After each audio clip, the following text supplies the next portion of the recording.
Bienvenue sur le podcast La Voix du Cœur Blanc. Le podcast qui réveille le meilleur en vous. Moi, c'est Héloïse, accompagnante psychocorporelle. J'utilise les outils de la kinésiologie, du massage, des soins énergétiques et de l'astrologie pour te guider vers la meilleure version de toi-même.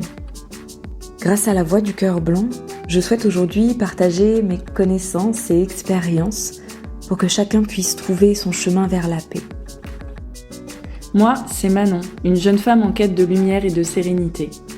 Comme beaucoup d'entre vous, je suis une âme en chemin, curieuse d'apprendre et d'évoluer.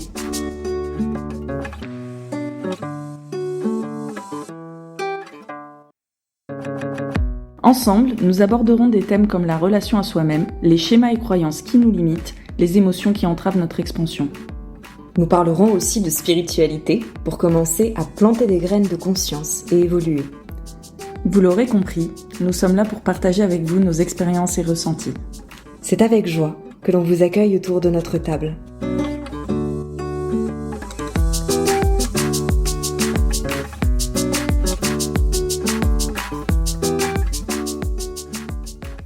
Bonjour à tous, on est très content d'être avec vous aujourd'hui. On va parler d'intuition, puisque c'est le thème que vous avez choisi d'aborder via les réseaux sociaux. Et je vais commencer par une première question pour Héloïse. Qu'est-ce que l'intuition ? Déjà, je vais vous dire bonjour à tous aussi. Merci de nous écouter et d'être là pour ce premier épisode. Et donc oui, effectivement, on va commencer par parler de l'intuition, tout en sachant aujourd'hui qu'on va peut-être mettre les pieds dans le plat sur certaines choses, parce que c'est pas un sujet facile à traiter, comme on va rapidement le voir. On va déjà d'abord un petit peu définir ensemble qu'est-ce que l'intuition, comme on l'entend dans le sens le plus courant actuellement, parce que c'est une notion qui quand même ressort vachement aujourd'hui dans la vie de tous les jours.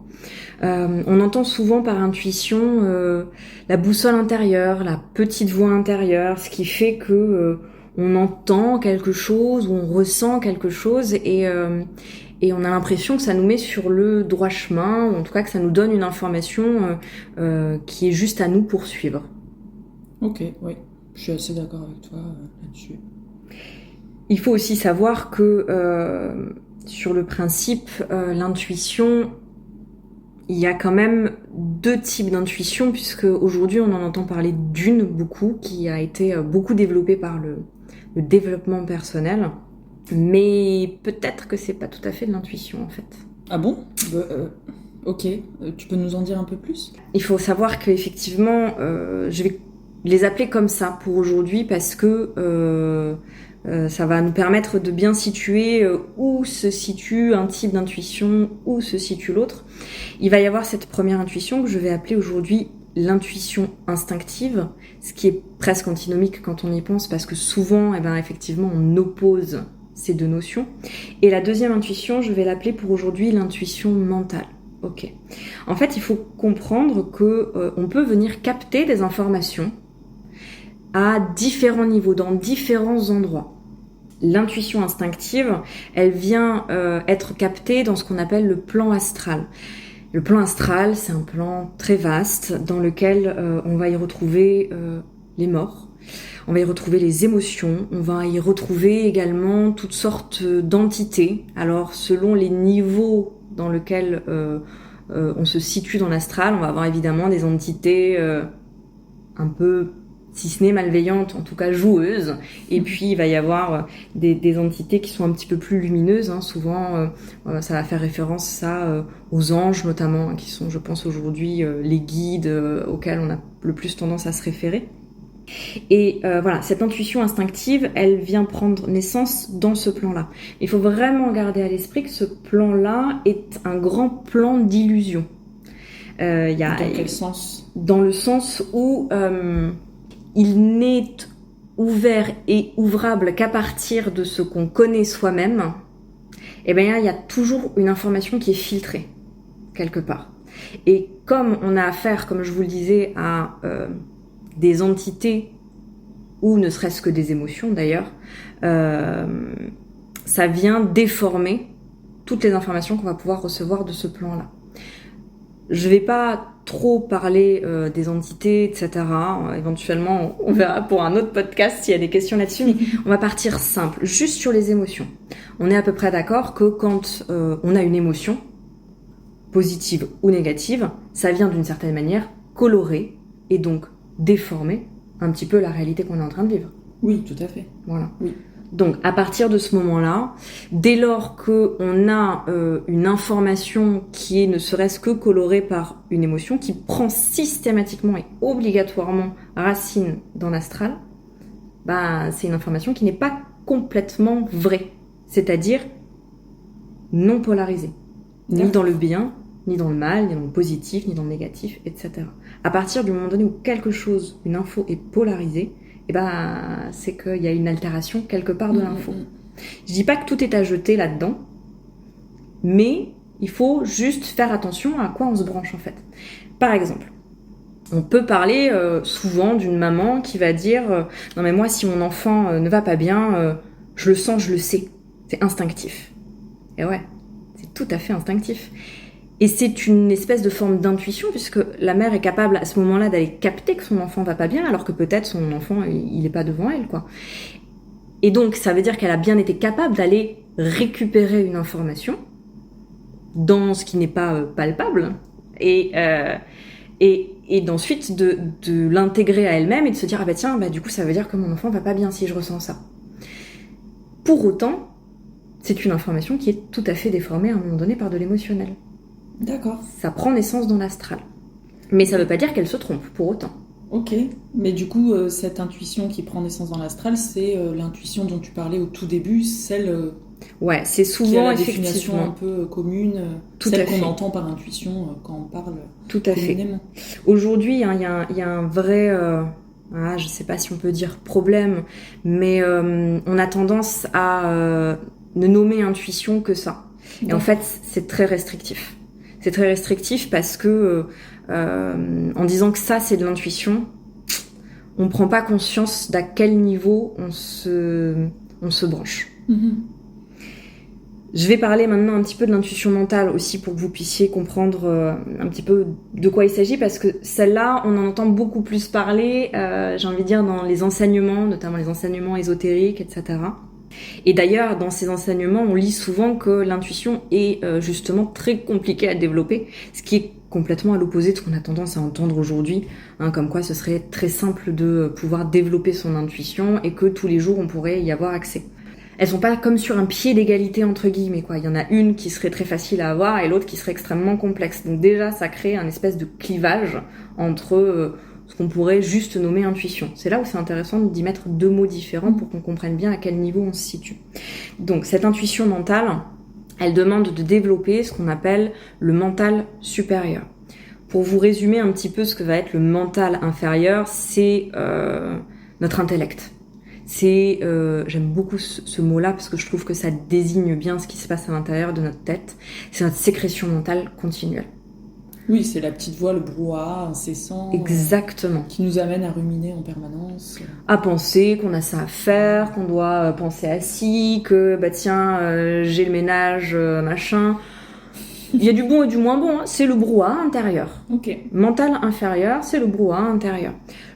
Évidemment, pour commencer à développer le mental supérieur, il faut faire ce qu'on appelle un travail de développement de ce mental-là. Donc ça demande de la préparation.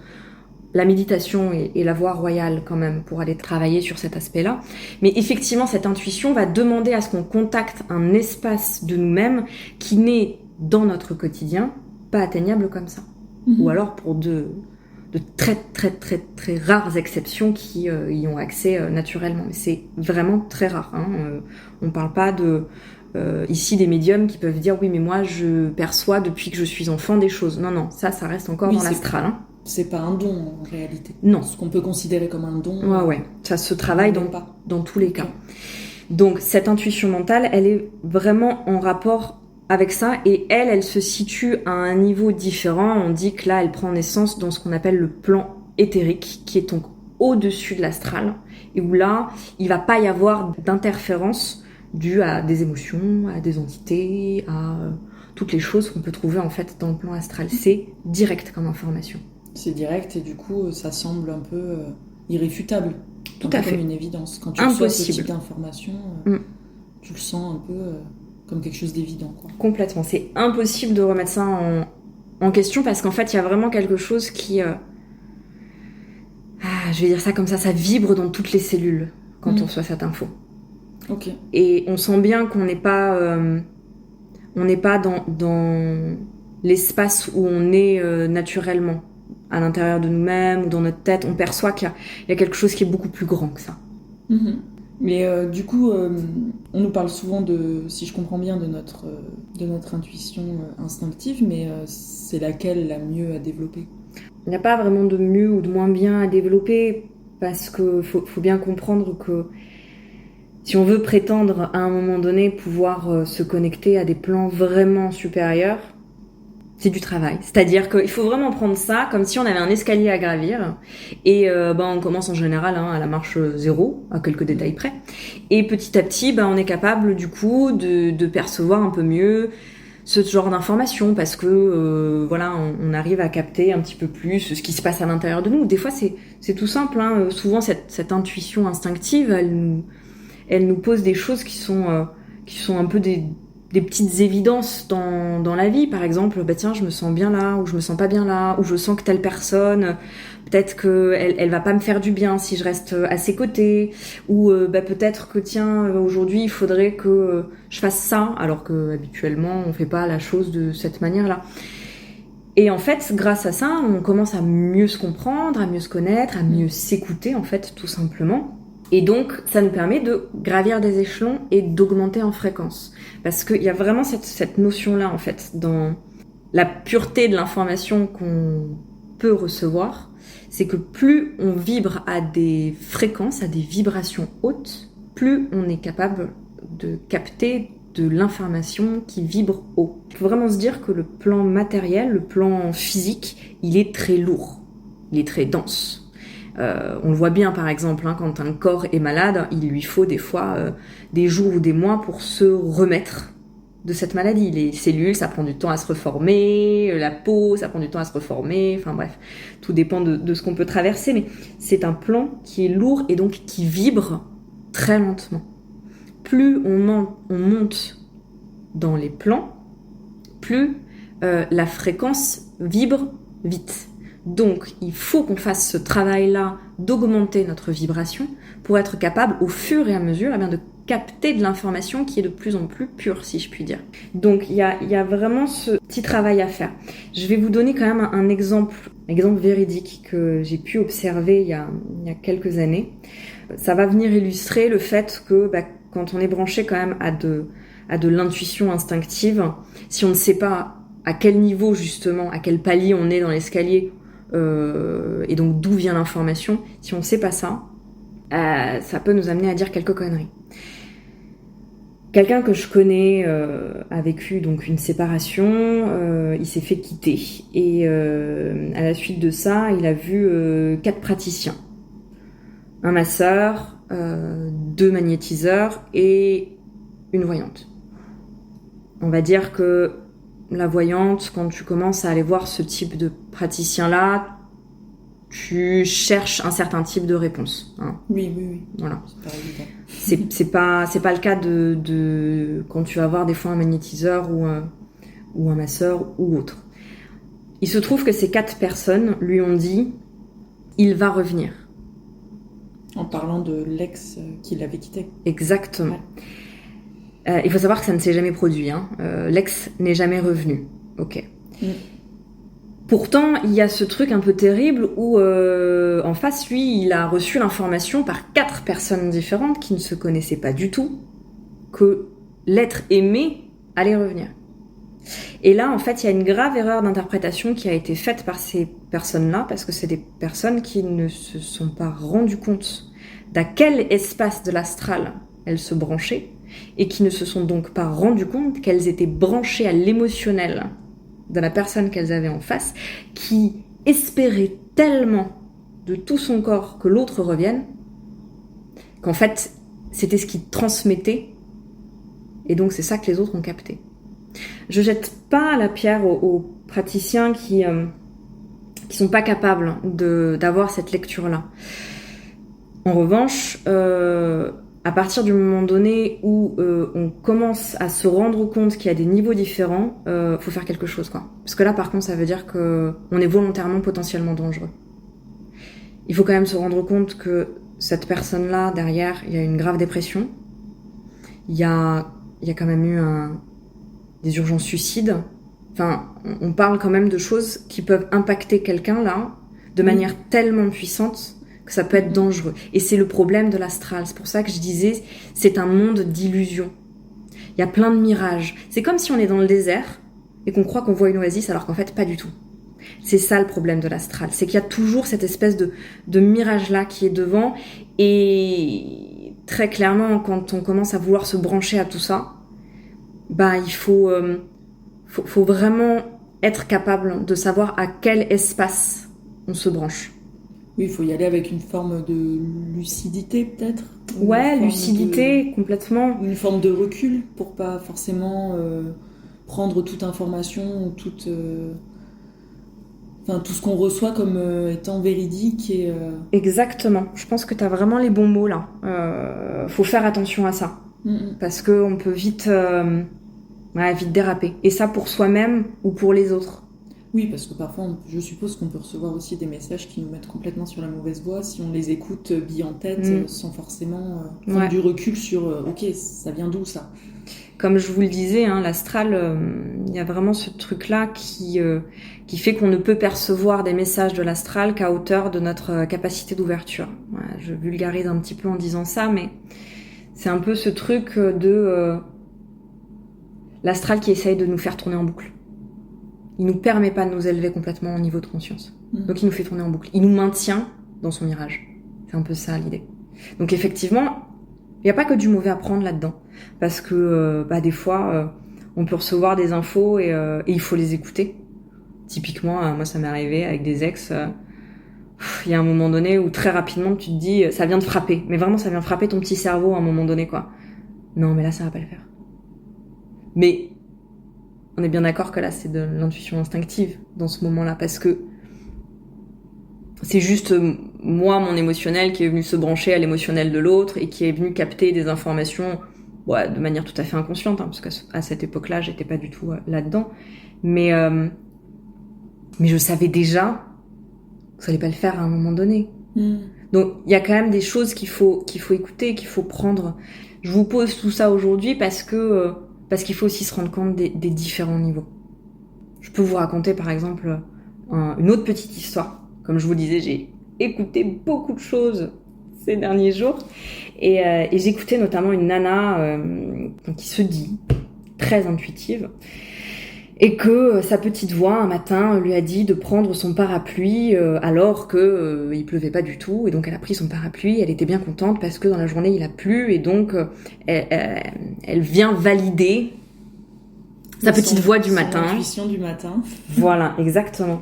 Mais enfin, qu'est-ce qui nous dit que c'est pas la veille au soir que son portable lui a affiché peut-être la météo du lendemain, parce qu'on sait aujourd'hui que ça se fait comme ça, qu'elle n'a juste peut-être pas du tout enregistrer cette information-là de manière consciente, mais juste le lendemain, son cerveau lui a balancé un peu cette info, qu'elle l'a pris comme étant une intuition, et qu'après, il y a le fait de se targuer de « mais je suis intuitive parce que j'ai su qu'il allait pleuvoir cet après-midi, quoi. » Ah, je le savais. Voilà, on fait une auto-validation en faisant ça, et ça c'est dangereux. Et ça c'est l'un des pièges de l'astral, de s'auto-valider. Ah, tu savais que t'aurais pas dû faire ci, ou que t'aurais pas dû faire confiance à telle personne. Ah, t'aurais dû t'écouter. Et on rentre là dans un espèce de mécanisme où on remange notre sécrétion négative un peu. Et on peut le faire sur du positif aussi, hein, parce qu'on peut se targuer derrière d'être hyper intuitif, hyper ouvert, hyper en réception, et du coup on remet jamais en question ce qu'on perçoit. Et là c'est dangereux parce que ça veut dire qu'on peut se maintenir soi-même dans une illusion, quoi. Ouais, je vois l'idée. Et du coup, est-ce que tu peux nous parler un petit peu plus de l'intuition mentale, étant donné que là, on a plus fait un focus sur l'intuition instinctive?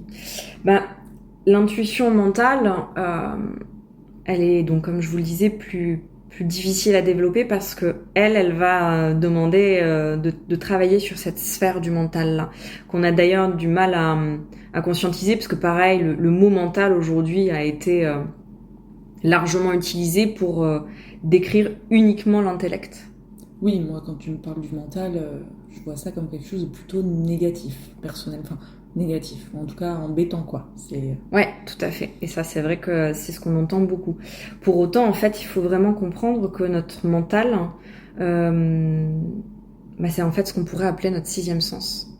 C'est en faisant travailler notre mental supérieur qu'on va réussir à aller capter des informations qui sont au-delà du mental. C'est un peu ça l'idée. C'est-à-dire que c'est grâce à notre mental supérieur qu'on peut réussir à percevoir des infos, que ce soit par la vision, l'ouïe, le toucher, etc. Mais c'est lui qui va nous permettre de faire la traduction. C'est comme un traducteur, en fait, le mental supérieur. Et en fait, c'est en venant le faire travailler, en lui permettant de s'élever en vibration, que on va réussir à un moment donné à contacter des espaces qui sont au-delà du plan astral. En général, on prend la marche 0, on va dire marche 0 astrale, ok. On travaille un peu, on commence à s'apercevoir qu'il y a des illusions dans l'astral, notamment déjà, direct, nos émotions. Alors ok, attends, j'arrête de penser ci ou ça, parce que quand je vois que je suis en colère, je vois que ma vision de la réalité est déformée. Ça déjà, on commence à monter en conscience, c'est tout bête.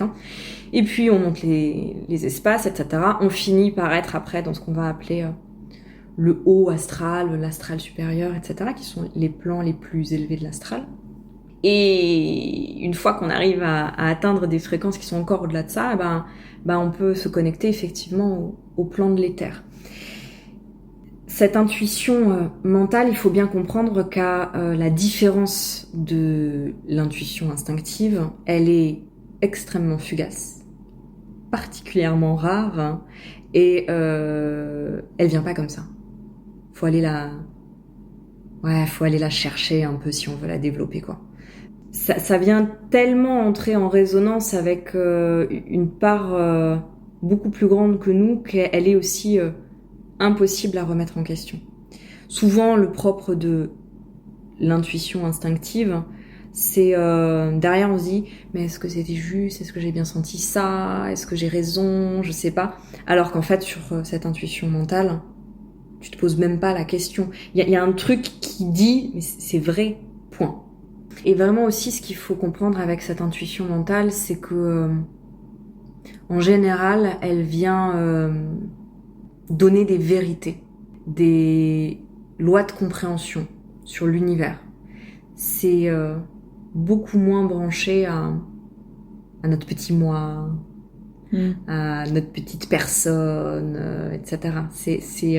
C'est souvent quelque chose qui est bien plus en lien avec les grandes lois de l'univers et comment, de manière beaucoup plus large, on peut venir faire éveiller la conscience de l'homme, en fait.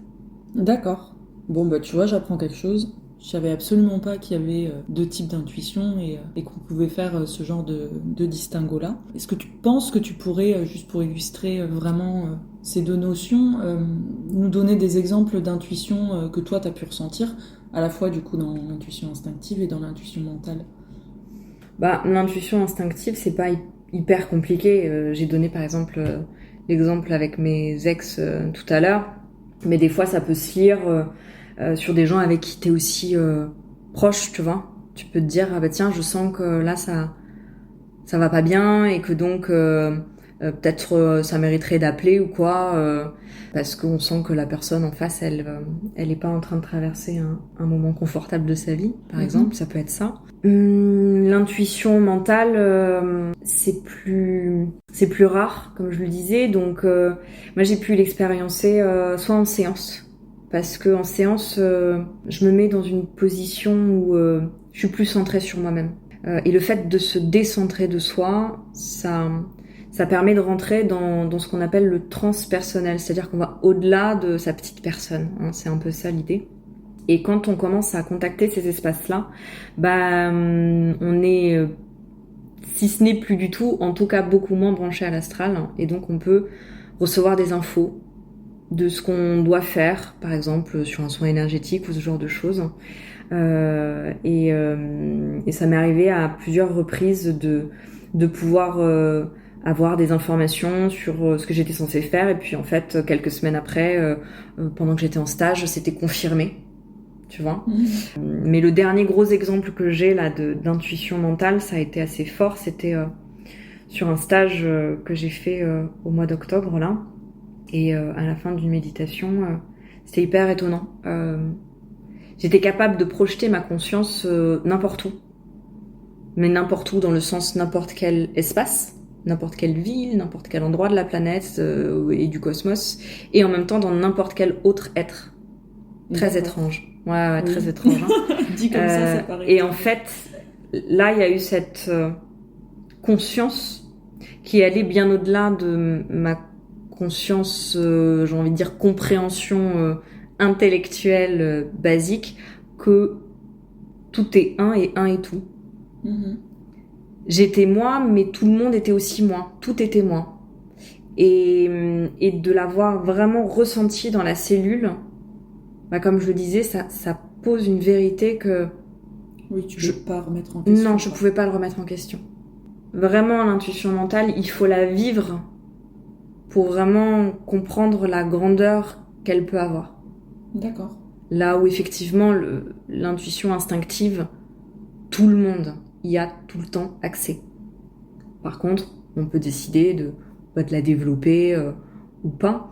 Mais tout le monde va vivre à un moment donné dans sa vie des expériences d'intuition instinctive. Toujours. Ouais, du coup, toi, est-ce que tu peux nous dire peut-être ton rapport avec l'intuition, tout ça, si t'as des exemples aussi à nous donner Bah écoute, moi c'est vrai que c'est... malgré que ce soit une notion dont on entend souvent parler dans le milieu du développement personnel notamment, finalement c'est quelque chose qui est assez abstrait et assez flou pour moi. Ça l'est d'autant plus que là je viens d'apprendre qu'en fait ce qu'on appelle communément l'intuition, bah, ça en est sans en être. Ouais, c'est vrai que de manière naturelle, comme ça, j'ai plutôt du mal à identifier ce qui peut être de l'intuition, du coup, instinctive ou pas, et du mal, du coup, à l'écouter aussi par la même occasion. Parce que, comment expliquer ça ? Oui, on a tous des messages intuitifs dans notre quotidien qui viennent, mais en fait, moi j'ai plutôt tendance souvent à me dire, mais en fait, c'est pas du tout de l'intuition, ça c'est de l'instinct, ou c'est du bon sens, ce qui fait que tu démarres pas à se céder le passage dans un rond-point, ça peut être aussi, pour moi c'est de l'instinct, c'est pas ton intuition qui te dit, ne démarre surtout pas à ce moment-là dans le rond-point, non, s'il y a des voitures qui arrivent... T'as envie de mourir, quoi. Ouais, voilà. Pour moi, ça fait plus partie, effectivement, d'un instinct de survie ou d'une forme de bon sens qui te dit, non, ça, on y va, ça, on n'y va pas, ça, t'es en sécurité, ça, t'es en danger, etc. Donc c'est vrai que pour moi, c'est un peu flou, ce qui va être de l'ordre de l'intuition et ce qui va être de l'ordre du bon sens. Ouais, comment tu peux faire le tri un peu entre les deux ? C'est ça. Mais bon, du coup, effectivement, c'est... au vu de ce que tu as expliqué là en première partie du podcast, c'est vrai que du coup, c'est plus lié à tout ce qui est émotionnel, quoi, finalement. Oui, souvent. J'allais te poser un peu cette question-là. Après, c'est est-ce que tu as peut-être des expériences où tu as pu sentir que émotionnellement, il se passait quelque chose ? Souvent, c'est hyper classique en amour, tu vois. Oui, effectivement, il y a quelques années, ou moi, je sais même plus, hein, mais il y a quelques temps, en tout cas, j'étais avec un homme, je suis restée avec lui quelques mois. Au début, ça paraissait comme la relation idéale, quoi. Et c'est vrai que très rapidement, en fait, j'avais une petite voix à l'intérieur qui me disait c'est peut-être pas si idéal que ça, hein, ton histoire, là. Je vois.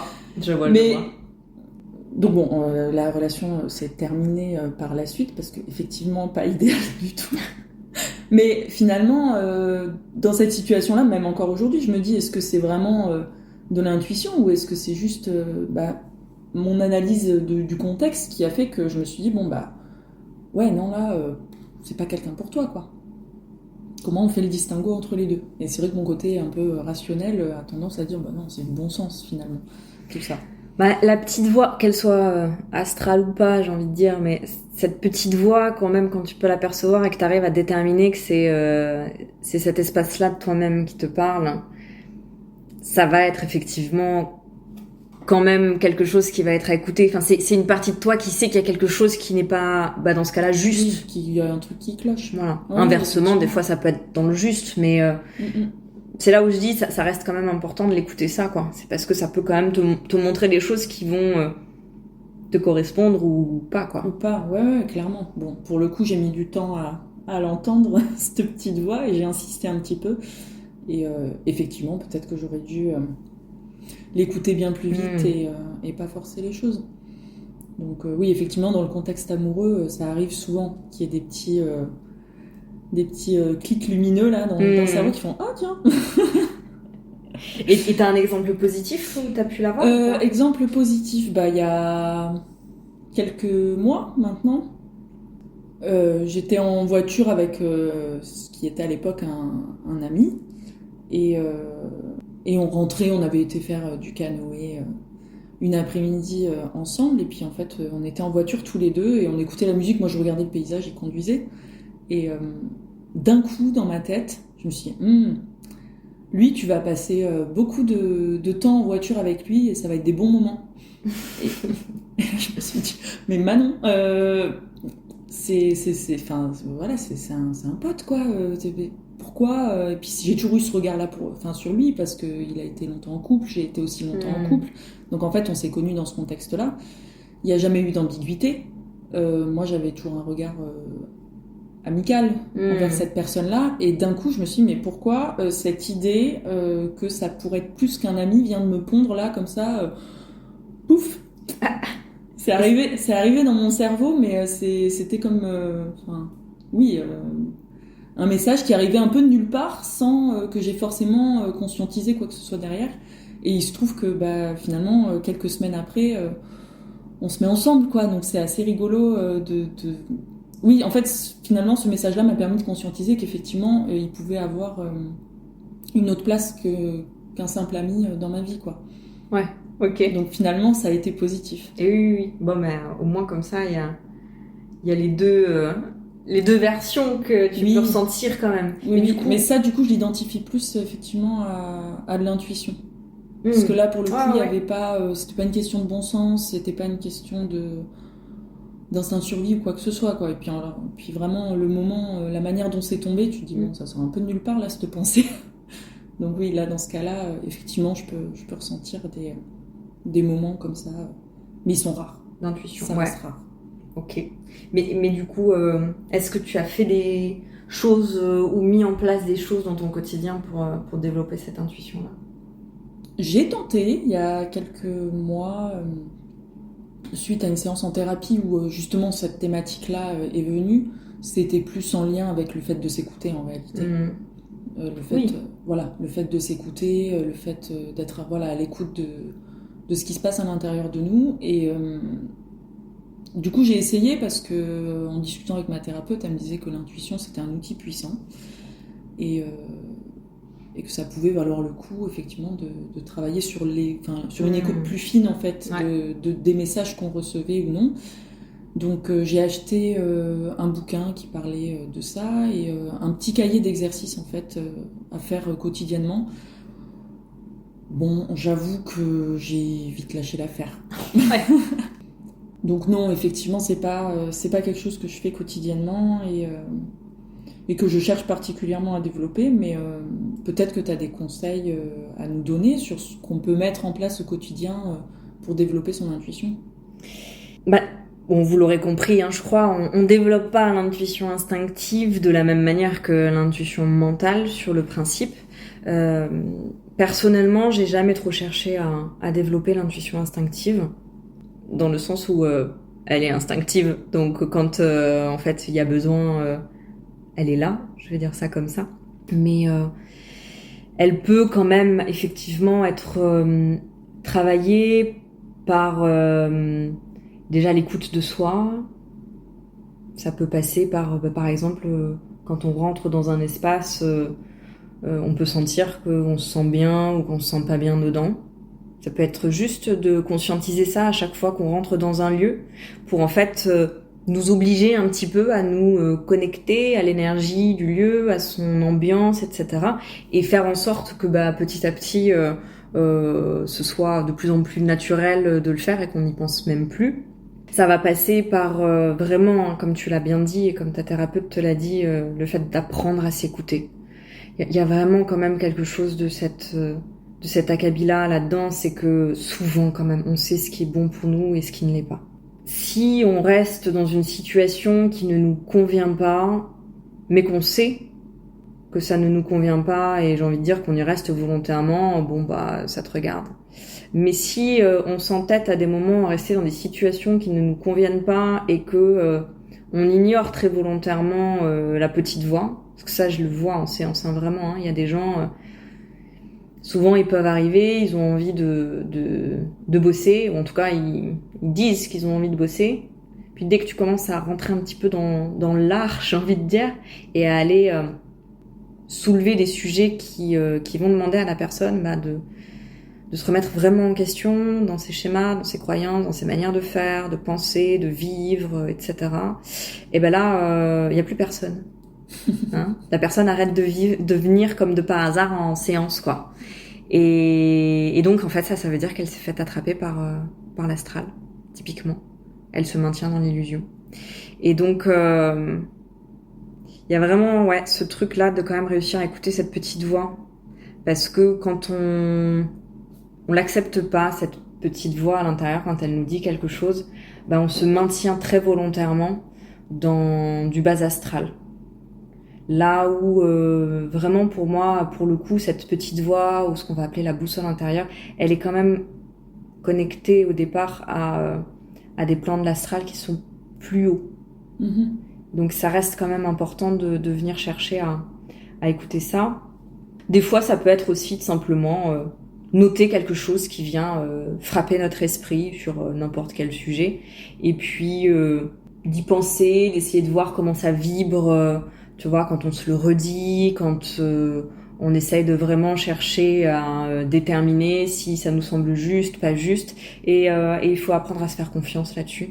C'est-à-dire, il faut vraiment se dire, ok, je le sens, et c'est ok pour moi, ou au contraire, je le sens pas si bien que ça, donc je vais peut-être pas m'entêter dans telle situation ou dans telle relation, etc.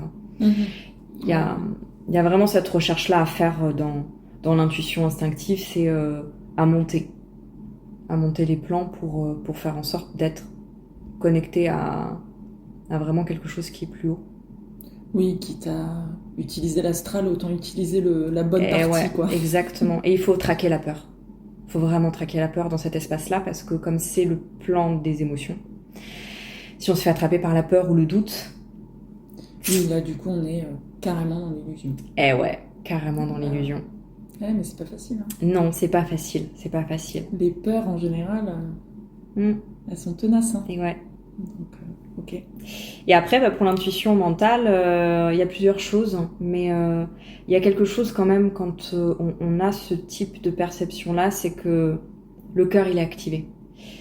Le centre du cœur, il est vraiment activé, et là, je vais parler de l'aspect supérieur du centre du cœur, évidemment. Je parle pas de l'amour affectif, ok ? Donc, quand il y a cette intuition mentale, on peut vraiment sentir que ce centre-là, il est en vibration très forte. Donc, au quotidien, de développer la qualité de cœur, ça peut être hyper intéressant. Parce que ça nous permet justement d'arrêter de nous centrer aussi sur nos petits problèmes, nos petites choses. Ça, la qualité de cœur, on peut par exemple la développer en se mettant au service, sans attendre en retour. C'est-à-dire, ça peut être rendre service à notre entourage, ok, mais ça va être aussi se mettre au service pour la société. D'accord. Via des associations, par exemple ? Ouais, ça peut commencer comme ça, ouais, bien sûr. En fait, l'idée au départ, c'est d'arrêter de se centrer sur soi-même, sur ses problèmes, sur sa perception du monde, sur ses petites fatigues, ses petites choses qui vont pas bien, et de juste aider l'autre, lui donner quelque chose, mais des fois juste un sourire, hein. C'est tout bête, hein. Ça peut être un sourire fait à une caissière qui est en train de passer un sale moment dans sa journée parce qu'il y a 10 000 personnes qui lui parlent super mal. Bah, peut-être que juste en lui faisant un petit sourire et en lui disant bon courage, ça peut paraître bête comme ça, mais ça peut être une forme de service. Oui. Je te donne quelque chose sans rien attendre en retour. Parce que par contre, si vous partez de la caisse en vous disant elle m'a même pas rendu mon bonjour, mon au revoir et mon sourire, voilà, là vous vous êtes pas mis au service, hein.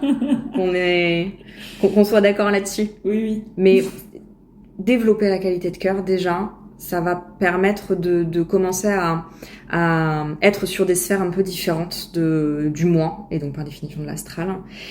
Il va y avoir aussi le fait de se poser dans le hara. Le hara, c'est une zone qu'on va trouver à 2-3 doigts en dessous du nombril. Alors on est bien d'accord que l'intuition, elle vient pas de cette zone-là. En revanche, le hara, il nous permet un petit peu de nous ancrer, de nous poser dans la terre et effectivement d'être en sécurité. Parce que si on n'est pas sécure, c'est ce qu'on disait un peu tout à l'heure, hein, ça veut dire qu'on est dans les peurs.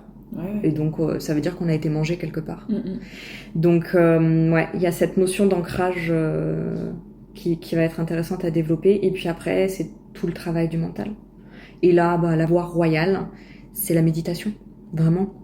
Parce que c'est elle qui va nous permettre d'aller contacter des sphères de notre mental auxquelles on n'a pas accès quand on reste branché dans le quotidien. Ok, je vois très bien. La méditation, ça a l'air d'être un peu la solution à beaucoup de choses, hein, quand même. Et du coup, vu que tu parles de méditation, je crois que tu as un petit truc à nous dire à ce propos-là. Ouais, carrément. Via le podcast, je vais proposer une méditation par mois. Ça m'a été demandé à différentes reprises, donc je trouve intéressant de pouvoir ouvrir ça. Donc la première, elle va être sortie en début janvier. De toute façon, on va s'organiser à peu près comme ça, hein. Pour les sorties du podcast, il va y avoir un épisode par mois où on sera toutes les deux, et puis 2 semaines plus tard, une méditation, et 2 semaines plus tard, un épisode où on est toutes les deux, etc. Donc, il va y avoir ça qui va vous permettre à la maison de continuer à bosser, en fait, hein. C'est ça l'idée. Ouais, c'est cool parce que, pour le coup, moi qui participe quand je le peux aux ateliers, c'est vrai que les clés, les exercices que tu donnes en atelier, ils sont parfois difficiles à refaire tout seul dans son salon, quoi. Donc, et oui. Donc d'avoir un support, c'est bête, hein, mais juste d'avoir un support qu'on peut écouter comme ça et qui peut nous accompagner sur certains exercices, c'est chouette. Donc on a hâte. Ouais, écoute, j'espère que ça vous plaira. En tout cas, j'ai hâte. Mais c'est vrai que c'est plus facile d'être guidé au départ. Clairement. Le support audio, il aide, c'est sûr. À part dans les jours où on se met à méditer, où on est bien et justement on n'a pas de surcharge mentale, entre guillemets, là pour moi c'est plus facile, mais dès que je suis un peu préoccupée, toute seule avec moi-même, c'est très compliqué. Donc c'est top. J'ai un dernier petit truc pour toi. Avant de se quitter, t'avais posé une boîte à questions sur les réseaux et on a reçu une question.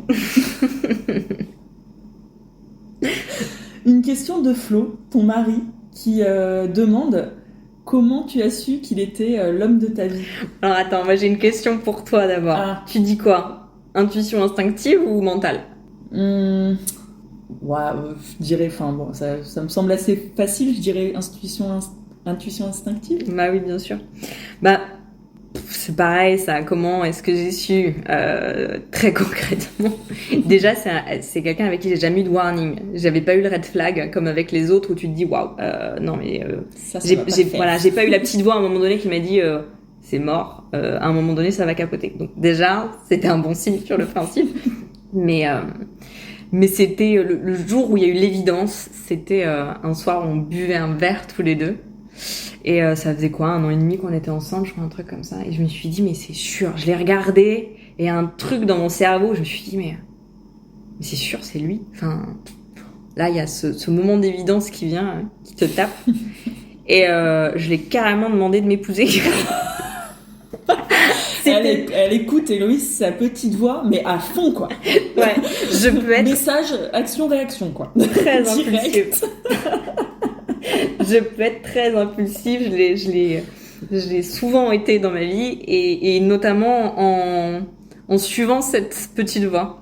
Alors des fois ça m'a emmené dans des galères, hein, qu'on se le dise, puis des fois ça m'a emmené sur des trucs sympas, parce qu'aujourd'hui ça va faire quand même 7 ans qu'on est ensemble, d'ici quelques mois. On a un petit garçon, on est mariés du coup, hein, parce qu'il a dit oui. Et je me dis que sur ça, j'ai bien fait de l'écouter, ma petite intuition instinctive, tu vois. Comme quoi, elle a pas que du mauvais. Bon, bah écoute, on clôture du coup sur une belle histoire. Et on a du pain sur la planche avec toutes ces infos et pour développer nos intuitions respectives. Merci Hello pour toutes ces explications, parce que du coup, on y voit un peu plus clair dans cette notion vague et étendue. Ben merci à toi aussi pour tes partages sur cet épisode-là. Concrètement, hein, c'était notre premier enregistrement, donc on espère que ça vous aura plu. Ouais. Et puis on se retrouve en janvier pour le 2e épisode. C'est l'épisode sur les astres, c'est ça ? Ouais. Comment est-ce que les astres influent sur notre vie ? Bon, bah ça nous laisse un petit mois pour étudier ça du coup. Ouais, si carrément. Je comprends bien. Merci à tous pour votre écoute. Si vous avez aimé, n'hésitez pas à partager ou à liker et à nous écrire si vous avez des questions. Et si vous souhaitez aller plus loin sur ce type d'exploration, il reste des places sur le week-end de retraite du 8 et 9 mars 2025. À bientôt. À très vite.